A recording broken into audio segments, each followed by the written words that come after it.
thanks so much for having me here today and for coming out to hear me talk about the topic of my book, The Future of Reputation.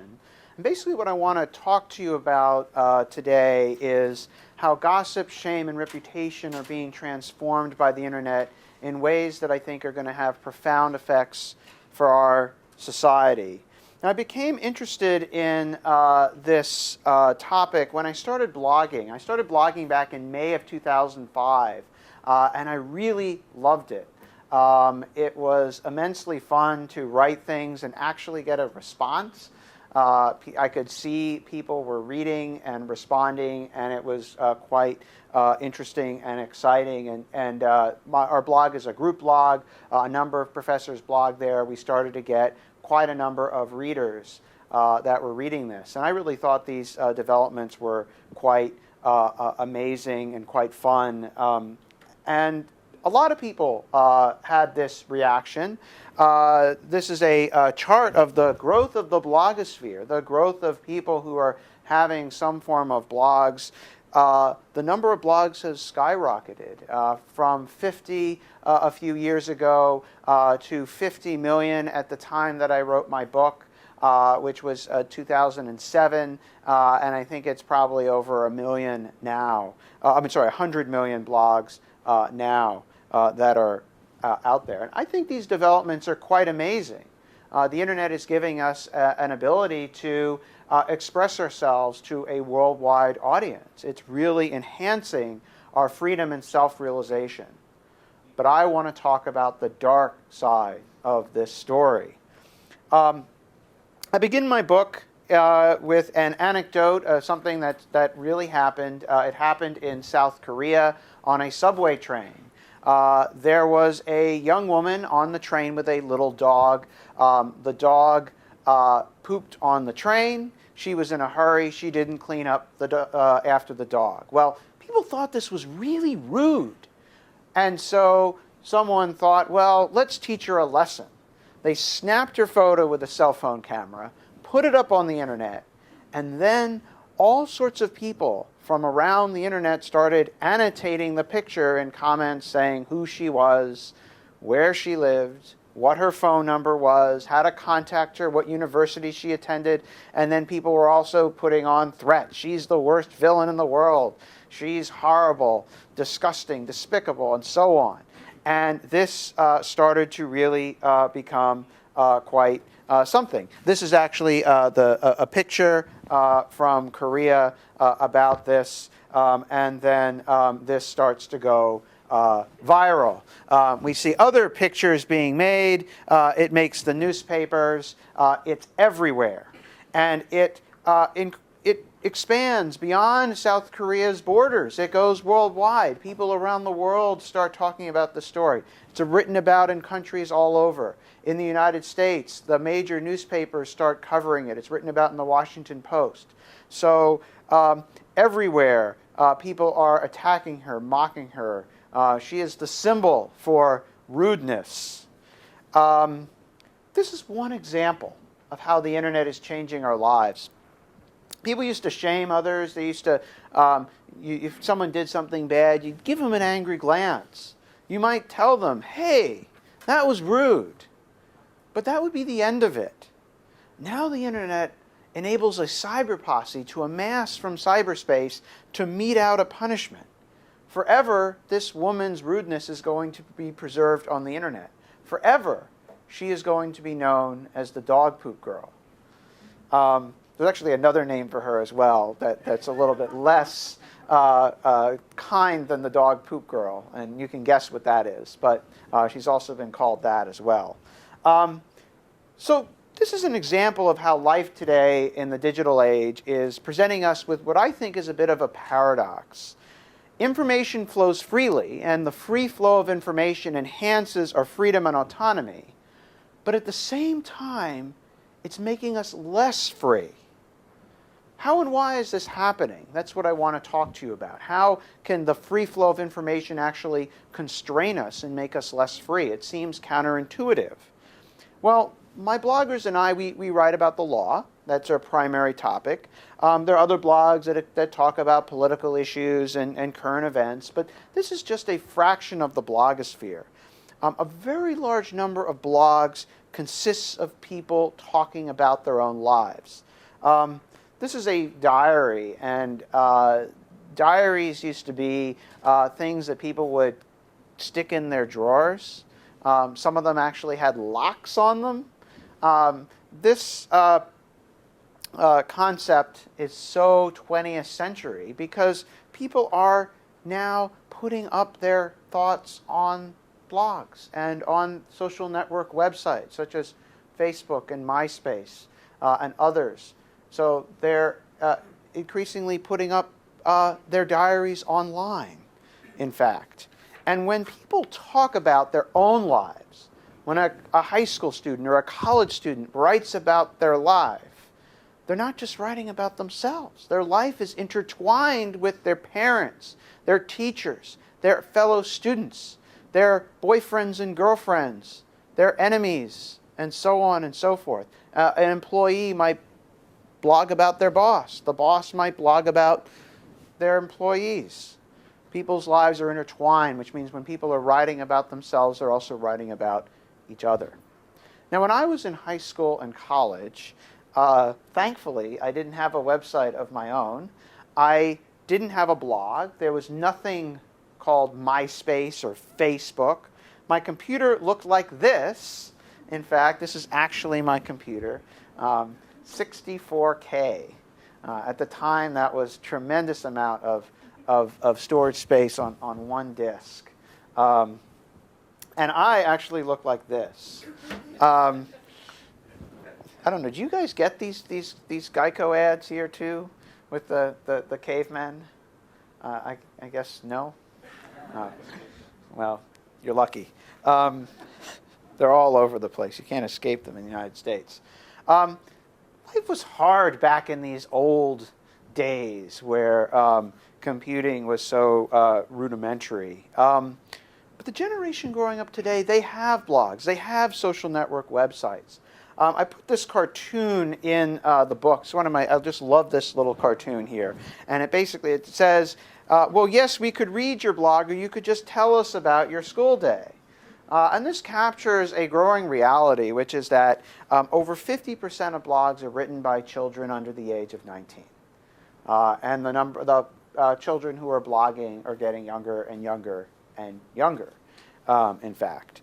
And I want you to, if you do an experiment, close your eyes and imagine all the things that you did in high school, all the things that you did in college that you want to forget. And most likely they're forgotten, and that's because they're stored in this device. But thanks to Google and thanks to the internet today, these are no longer, for this generation growing up, they're no longer stored this way. We're seeing the rise of something that I call Generation Google. And this generation growing up today, their personal lives are increasingly chronicled online. All the things that they've done in high school and college now preserved on the internet. And no matter where they go, no matter where in the world they might be, anyone can pull up this information by just typing their name into Google and doing a search and searching a little bit, and they're likely to find it. And so they're going to be forced to live with a detailed record of their lives that's searchable and accessible from anywhere in the world. Another anecdote. How many of you have heard of the Star Wars kid? So, a fair number of you. This guy is really, really famous. 15-year-old Canadian teenager decided one day he'd want to film himself being a Jedi Knight. And so he grabbed a golf ball retriever and pretended it was a lightsaber. He stumbled around with this golf ball retriever and tried to mimic the sword play in the Star Wars movies and was, let's say, not very successful. He wouldn't beat Darth Vader in a saber battle. Somehow, some of his enemies and tormentors at his school got a hold of the video, and they, without his consent, put it online on a file-sharing site like YouTube, and it became a worldwide sensation. Millions of people around the world start watching this video. It goes viral. Tens of millions are estimated to have watched this video.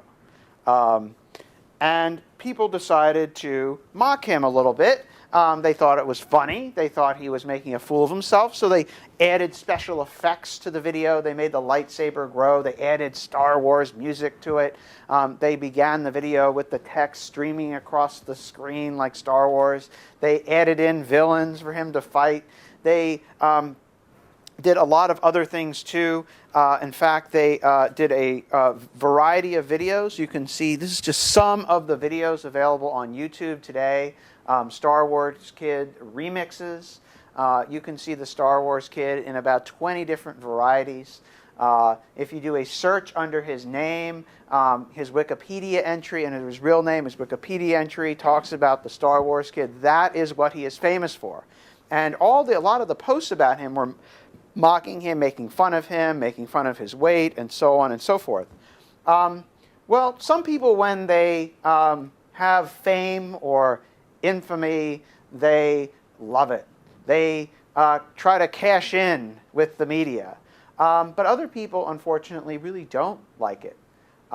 They find it very troubling. And for this kid, imagine already he had been teased and mocked throughout his school days. Now imagine the entire world is mocking you, permanently chronicle of mocking you. He actually experienced some sort of a breakdown, and we really haven't heard from him since. One more example. The Washingtonian case happened in Washington, D.C. This involved a young woman named Jessica Cutler. She was an intern working for a U.S. senator in a U.S. senator's office, and she started dating an attorney who also worked with her in the office. Now, unbeknownst to this guy who was dating her, she had a very explicit blog where she chronicled her dating and sex life, including all the people that she was sleeping with and including him, and talked very explicit details of their sex life, which included spanking. And so it was a fairly lurid blog. And this got linked to by a very popular political gossip blog, a gossip blog called Wonkette. When Wonkette linked to it, all of a sudden it went viral across the internet. Everyone starts reading it and talking about it. Of course, this story is certainly worthy of front page news story. The Washington Post puts it on the front page of the magazine. It's written about all across the media. She really enjoys the fame of this. She got a book deal, purportedly for $300,000 to write that book over there. She also got a Playboy deal as well. The lawyer who was dating her was quite appalled, was actually very upset about this, sued her for invasion of privacy. Ultimately, it would have been a really interesting suit to see what had happened, but she declared bankruptcy. And so the suit is sort of kind of indefinitely stayed at this point. And so that's where we're at with this case. So I don't know whatever is going to happen to this case or if we're ever going to see it litigated, but it would have been a very interesting case had it gone forward. So these are some of the examples of what I call the future of reputation. One thing to think about is there are a number of people who would say that the spread of gossip, the spread of information about people's private lives, in a way that becomes more indelible, more widespread, more accessible, they might say that, this is a good thing. More information is generally better, they might argue, and they have. The argument would be that if people can no longer hide their discreditable secrets, if people have to live more out in the open, then maybe that's good. Maybe they shouldn't deceive other people as to who they really are. Maybe we can make better judgments about who people are if we know more information about them. And so the mantra, one of the prevailing slogans of the information age, is that more information is better. And it's generally good. But I want to argue that's not always the case. I think that in these contexts, when you have information, fragments like this, salacious pieces of data about people taken out of context, it often leads to hasty and unfair judgments about people. I actually think it winds up not making our judgments about who other people are better. It, I think, can make them worse and less fair. And I think that there's another irony here, or paradox, if you will, and that is that the libertarian norms of the internet, which are about freedom, it's about we want people to be more free. That's what this is a tool to achieve. It can actually lead to more oppression. And it can lead to more oppression if it's a device now that's going to chain people to their pasts, chain people to a mistake they made when they were 15 or 16 or 17, and forever limit their opportunities and forever limit how they define themselves and who they want to be. Even if it's not discreditable. I mean, you know, the Star Wars kid, it's not necessarily discreditable, but that's what he's going to be known for. That's the main feature of his biography. For the rest of his life, it's hard for him ever to live that down. He will be the Star Wars kid. That's going to be a major thing beside his name. And that, for a lot of people, is not how they want to be defined, by something that they did when they were 15 that they never wanted displayed on the internet. So what should we do about this? As a law professor, I think about the law, and I think about what the law can do. And a quick caveat, because I ultimately think the law can do a little, but it can't do a lot.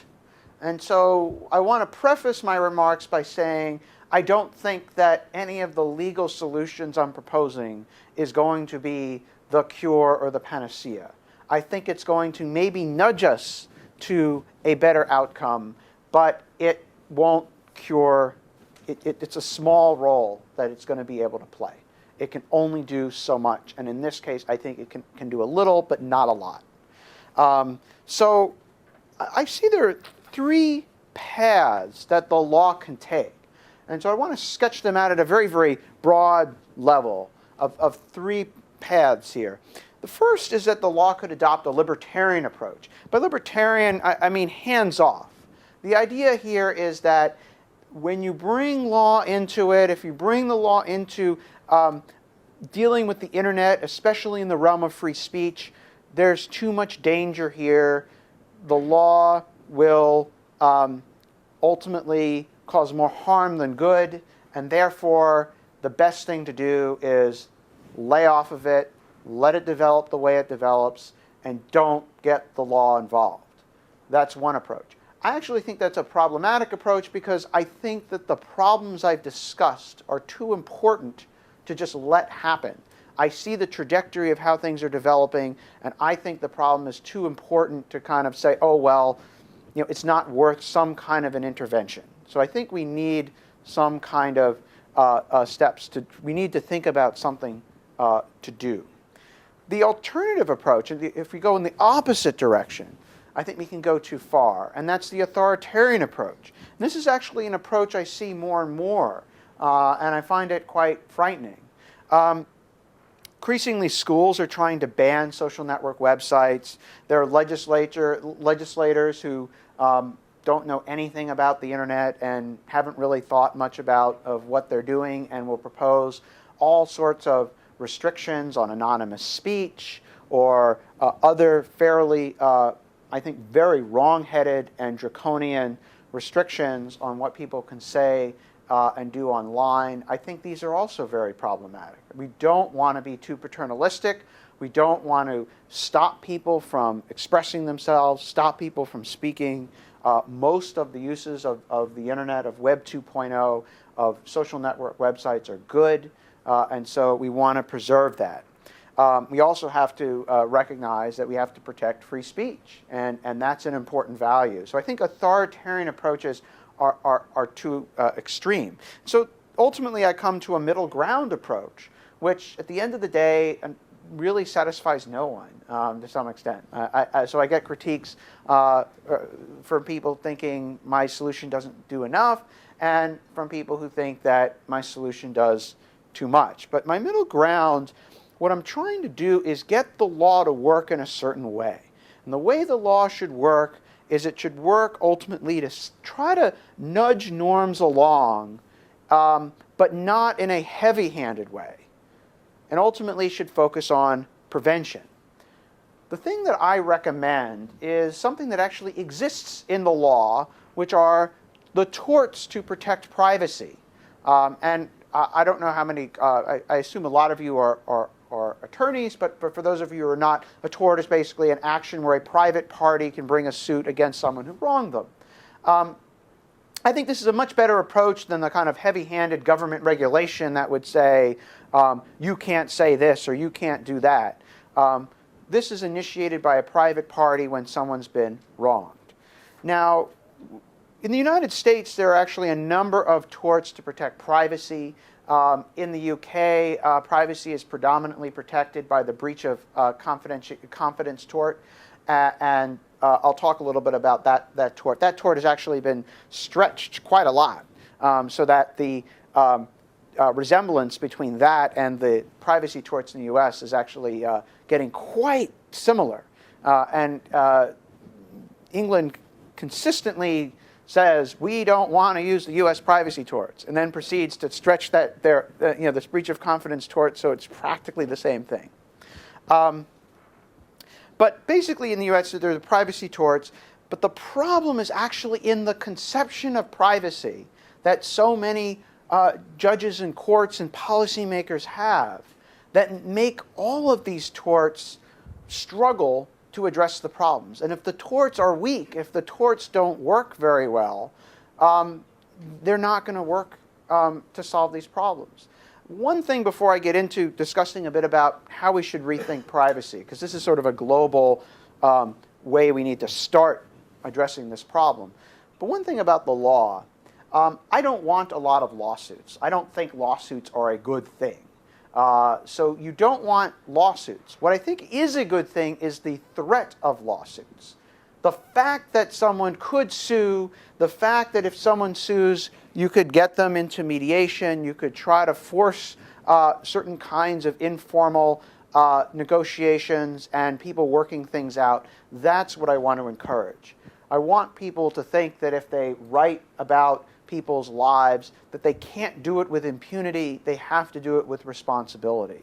And so in order to foster that norm, there has to be some credible threat that if you do write something and expose someone's private life, that there could be consequences. I just don't want everyone to start suing each other. And so in the book, and I won't get into it in this talk, I talk about how we can actually try to limit the law so that it doesn't become a lawyer's feeding frenzy. We don't have too many suits, yet have the law be stronger in the way it protects privacy so it actually steers people into thinking more responsibly about how they speak about each other. But it all starts with privacy, because that's where it starts. If we don't have a good conception of privacy, we can't protect privacy very well online. And the difficulty is we are laboring under very antiquated understandings of privacy that simply don't work well today. And so I think the first step is to really rethinking what privacy is all about. And I'll talk about a few ideas on this. The first is the antiquated idea of what I call the binary understanding of privacy. And that is that for a lot of policymakers and courts and others, they understand privacy in a rather binary way. Something either is private or it's public, and you put it into one of these two boxes. The idea generally works like this. If you're in a public place, no privacy. You're in public, therefore it's public. If you want to protect your privacy, go and hide away in your home. lock yourself in a closet, and don't expose yourself to other people at all. But the difficulty with this understanding is that there's a lot of instances in public where we might very well expect and desire privacy. Suppose, for example, a hypothetical that I love to use, you're buying medication in a drugstore. And along comes a blogger who wants to blog about what people are buying at the drugstore. And they take your picture, they take a picture of what you're buying, and they put it on the blog with your name, what you've bought at the drugstore, with a picture of you. And you might say, well, hey, that's private. And they would say, under the binary understanding of privacy, you're in a public place. You're in the store. You've exposed this information to other people. The store clerk sees what you buy. Other people in the store can see what you're carrying around in your bin, your cart. Therefore, you don't expect privacy. And I think that's wrong. I think you do. I think the idea is that we expect that the store clerk who runs our items through is not going to know who we are, is not going to care about us, and certainly not going to chronicle what we're buying and put it up online. That we expect a kind of anonymity here. We don't expect this to be recorded and put online. And I think that distinction is important. And so I think that we need to understand that privacy can exist in public places.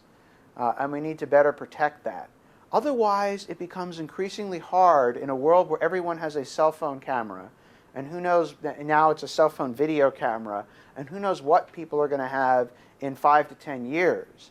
But I assume it would be even greater ability to catch video and other things. There's actually a guy in Canada who calls himself a cyborg. And he wears a little camera attached to his eye that records everything throughout the day. Don't laugh. That's your kids in 10 years. But who knows what in the future, but basically there's going to be a lot more information gathering, a lot more cameras. You guys know about cameras here, I presume. You can't walk without being caught on a camera in this town. And so I think we need to have a better understanding of privacy in public. Another issue is confidentiality. Here is an interesting comparison between the U.S. and the law here. I actually wrote a piece, I co-wrote an article about the comparison between the privacy torts in the U.S. and the breach of confidence tort here. This is something where I think you guys get it more right than we do. In the United States, the view is that if you tell a secret to a friend or a family member and they decide, cool, we're going to blog about it, the view is you've assumed the risk. If someone betrays you, tough luck. Get better family members. Get better friends. In the UK, there's the breach of confidence tort, and that applies broadly to friends and family members. Ironically, the same tort exists in the United States, except it only applies in a very limited set of circumstances. It applies to doctors, it applies to lawyers, but it won't apply to friends and family. But the UK tort is broad. The irony actually is interesting that both the breach of confidence tort in the US and the UK actually come from the same case. It's Prince Albert versus Strange. It's a case in the UK. And the Warren and Brandeis privacy torts also come from Prince Albert versus Strange as well. So the same case has generated these two bodies of law which basically have competed with each other. In the UK, there has been a rejection of the privacy torts in the United States, but those torts actually developed in the very same case. And I think what we're seeing, though, today, I mean, this is something I write in this article, and I won't belabor this too much, is actually the law is converging. The law here, after the Human Rights Act, is actually starting to converge and look a lot like the United States law, except it's all under breach of confidence, except that tort has been now stretched to kind of look like the U.S. law, even though they just don't want to admit it. And in the U.S., the breach of confidence tort is starting to grow more robust, although it hasn't quite gone to as far as the tort here goes, which protects actually not only friends and family, but if you're having an affair, your illicit lover is also under a duty of confidentiality as well. A lesser duty, but still a duty. I actually think that this could work very well in the United States. And one thing I recommend in the book is actually to expand the concept of confidentiality in the United States. That if we understand that when we tell secrets to others, that they're secrets and there are duties of confidentiality with regard to them, I think we could change the way people think about what information about each other that they disclose. And I think that could actually serve us well in protecting against gossip online. A final point on privacy, and that is about control. A little bit of an anecdote first. Dr. Laura Schlesinger is a famous conservative radio talk show host. Her big thing is family values, which she preaches a lot on her show. Well, several years ago, one of her ex-lovers from about 20 years back, I guess he needed some money or something, but he sold nude pictures of Dr. Laura that he took to a video voyeur website. And these are very explicit photos of her naked. She was appalled. She was very upset that this website was now posting these photos of her online. So she sued, trying to get the pictures taken down. She lost. The court said, free speech. You know, privacy versus free speech, sorry, you lose. Now, that's not the end of the story. A number of other video voyeur porn sites said, we want like these pictures too. And they start posting the pictures as well. Well, the video voyeur website gets really upset about this, and they say, no, we're really upset. You can't post our pictures. They sue the other websites. And guess what? They win. Why do they win? Because they have copyright law. They have copyright law on their side. And let me tell you, if you have a choice, someone says you can have copyright protection, you can have privacy protection, choose copyright. Because copyright gives you a lot of protection. One of the things that Jonathan Zittrain spoke here a few weeks ago, and one of his, I think, really interesting ideas is he talks about how privacy and copyright are both regimes of controlling information. And I think this is a really interesting idea. If you look broadly, they're both about how do we control information. And the interesting thing is that copyright works with an understanding that you can control information, all sorts of rules to control information. With privacy, and this is why I invoke this example, a lot of times people will say, you can't control information, it's out of the bag, nothing you can do. One thing when you take a photograph, if I take a photograph of you, I have copyright protection in that photograph. As the taker of the photograph, I'm the creator of it, it is my intellectual property. You, the subject of the photograph, you get privacy protection in the thing, which is a much lesser form of protection. And so one thing is, well, what if we started to think about why can't privacy have more robust control over information? And one thing I'm not trying to suggest is, because some people say, let's protect privacy like a piece of property. Let's protect privacy with copyright law. That's how we should protect privacy. I'm not a big fan of the current copyright law regime. And so I wouldn't say, let's just go and put privacy into copyright law and protect it the same way. The reason I invoke this is because I've heard so many times the argument that the law can't do anything. The information's out there. Once the cat's out of the bag, there's no way you can do it. Well, my book is online. You can get my book online. You can buy my book. Anyone can have it. The information of my book is out there. But it's still protected. I still have protection. Copyright understands that you can still have control over information even if it's out there.